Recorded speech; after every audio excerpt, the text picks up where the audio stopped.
Si Tito Soto, sabi niya, ang reaksyon niya ay, yes, he was there. The idea was brought up by the speaker daw.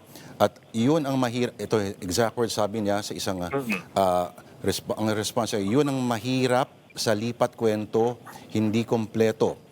I simply said, I will ask my colleagues what they think of the idea. So yun ang sinasabi po ni then Senate President Tito Soto. And si Ping Lacson naman, sir, Senator Ping sabi niya, said it's a lie. But you said, sir, that you would name your source if the story was denied. If the story was denied, hindi naman dinideny ni Senate President, dating Senate President Soto. No? At saka, I also want to tell you and inform the public, hindi lang ako ang pinagsabihan ng source. Oh. No, siyam kami. Bali siyam kami. Na kasama doon isang incumbent congressman, isang incumbent governor, no, at mga private people na private sector. I mean, mga taga-private sector, mga businessmen or professionals, no.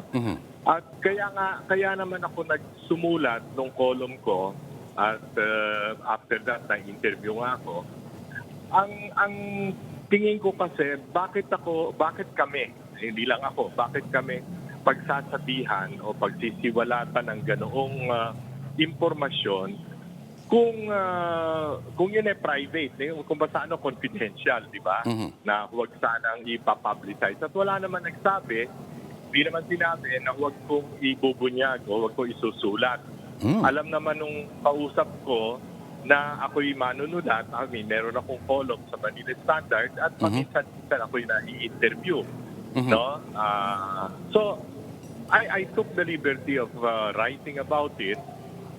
And aside from that, I confirmed it with 3 other congressmen, no? Na wala doon sa meeting na yon.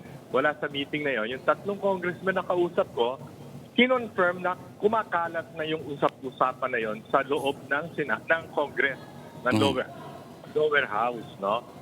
At kung matatandaan mo, Lord, months ago, I think 4 January yata pa yon, mismo si Deputy Speaker Ronnie Puno, tinropose niya openly na magkaroon ng, pero yung kanya ay constitutional convention, di ba? Magkaroon daw ng halalan para sa delegates to the constitutional convention at palitan na or amyendahan ang kasalukuyang saligang batas.